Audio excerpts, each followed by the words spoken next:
दो वज़ीर-ए-आज़म की चोरी शुदा गुफ्तगू की डार्क वेब पर फ़रोख्त और आज़म सवाती की फैमिली वीडियो ज़ाहिर होने से कम एक मुअम्मा तो हल हुआ। यानी इस मुल्क और उन ममालिक में कोई फ़र्क नहीं जहाँ हर हसास आइनी और सरकारी ओहदेदार और सियासी व ज़ाती मुखालिफ का फ़ोन, दीवार दीवार पर लगी पेंटिंग, 60 इंच का टीवी, कलाई की घड़ी, टेबल लैंप, पंखा, मसनूई पौधा, कार, बैंक, चौकीदार, ड्राइवर, खानसामा, इलेक्ट्रीशियन, सफाई करने वाला, मीडिया हाउसेस, हत्ता के पार्लियामेंट की इमारत में बने चेम्बर्स और पोलिंग बूथ तक किसी न किसी के मुखबिर या वीडियोग्राफर हैं।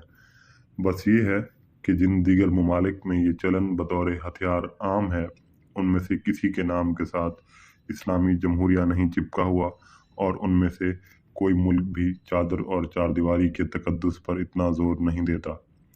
आज की तारीख में शायद ही कोई काबिल ज़िक्र कमर्शियल व दफ्तरी इमारत, अहम निजी घर, rest house, guest house, golf course, club, restaurant, 3, 4, 5 star hotel का कमरा, कॉन्फ्रेंस हॉल, बेडरूम, यूनिवर्सिटी का लेक्चर रूम, बैतुल खला, फूल प्रूफ या मरई व गैर मरई बसरी सुनगुन से पाक हो। कुछ बरस पहले तक ये आलात और महारत चुनिंदा बारसूखों और गिने चुने इदारों की तहवील में थी। अब हर आड़ा टेढ़ा कनटट्टा इन आलात से दूसरों की खबर ले रहा है और यही आलात खुद उसकी भी रियल टाइम खबर और डेटा जमा कर रहे हैं। जब सबका अहवाल सब पर खुल जाए तो ब्लैकमेलिंग का हथियार भी कुंद होते होते न्यू नॉर्मल हो जाता है। वो ज़माने और थे जब एक खबर, एक तस्वीर और एक वीडियो क्लिप किसी की ज़िंदगी बर्बाद करके उसे खुदकुशी के दहाने तक धकेल सकता था। जब से ब्लैकमेलिंग टके सेर हुई है, उसका असर भी धेले बराबर रह गया है। लिहाजा अब सामने वाले को दबाने या नीचा दिखाने के लिए कोई और बेहतर और मुअस्सर हरबा तलाश करना होगा। बहुत अच्छा हुआ कि FIA ने 24 घंटे के अंदर अंदर पता चला लिया कि आदम सवाती की फैमिली वीडियो असली नहीं बल्कि फ़ोटोशॉप है। आम तौर से FIA उसी शिकायत की तहकीक करती है जिसका मुतालबा शिकायत कुनिंदा खुद तहरीरी तौर पर करे। कम अज़ कम मेरे इल्म में नहीं कि आदम सवाती ने FIA से इस वीडियो की असलियत परखने का कोई मुतालबा किया हो। फिर भी FIA ने वसीर तर कौमी मफाद में फ़ी सबीलिल्लाह इस वीडियो का फॉरेंसिक करके फ़ैसला भी सुना दिया। आदम सवाती का दावा है कि ये वीडियो क्वेटा के बज़ाहिर महफूज जुडिशल लॉज में उनके क़याम के दौरान शूट की गई। इसलिए जब उन्हें ये वीडियो मौसूल हुई तो उन्होंने फ़ौरन उसकी तस्दीक कर दी और उन्हें इसमें कोई फ़ोटोशॉपियत महसूस नहीं हुई। अब ये वजाहत FIA को करनी है कि आखिर किसने इस वीडियो को फॉरेंसिक करने की दरख्वास्त दी या हुक्म दिया। अगर वीडियो जाली है तो आया ये जाली वीडियो भी क्वेटा के जुडिशल लॉज में शूट की गई या फिर इस लॉज से मिलती जुलती किसी जाली जगह पर शूट हुई ताकि असल का धोखा भी बरकरार रहे।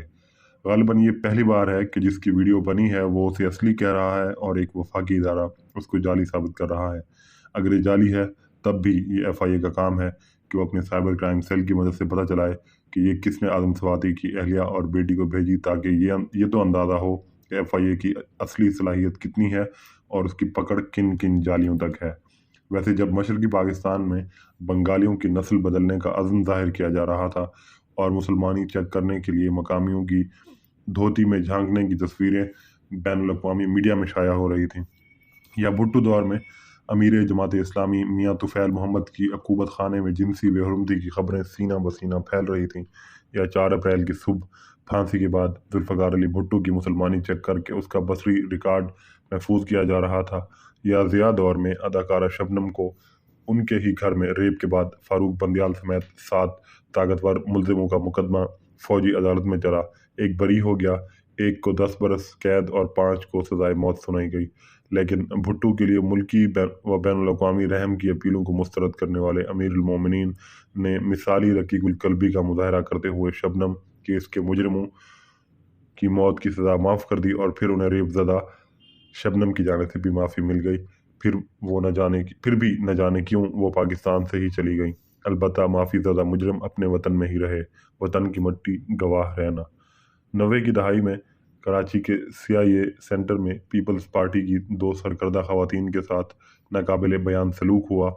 या मोहतरमा बेनज़ीर भुट्टो की दोस्त और जिन्ना साहब के साथी सरदार शौकत हयात की अजीज़ा वीना हयात को जिस तरह इज्तमाही भयानक कारी का नमूना बनाया गया, उसके बाद ये मुल्क और किसी को नहीं बल्कि वीना हयात को छोड़ना पड़ा। या फिर 2005 में सुई में डॉक्टर शादिया खालिद के रेप की छान फटक से पहले ही जिस तरह मुलजिम की बेगुनाही की कसम किसी और ने नहीं बल्कि सदर मुमलिकत परवेज़ मुशर्रफ ने खाई, और इस स्कैंडल की पहली सज़ा रेप विक्टिम शादिया को जबरन मुल्क छोड़ने की शक्ल में मिली और दूसरी सज़ा उस स्कैंडल पर सबसे ज़्यादा वावेला मचाने वाले नवाब अकबर बुगटी को दुनिया बदरी की शक्ल में मिली।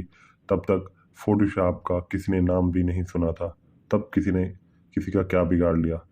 ना CIA के सेंटर के निगरान समीउल्लाह मरवत और ना ही गुलाम इसहाक खान के दामाद इरफानुल्लाह मरवत और ना ही किसी कैप्टन हमाद पर कुछ साबित हो सका। इस पूरी राम कहानी का मकसूद ये है कि किसी आदम सवाती या गैर सवाती को किसी बात पर उतावला होने, रोने धोने, मुंह से झाग निकालने या हवा में मुक्के चलाने की ज़रूरत नहीं।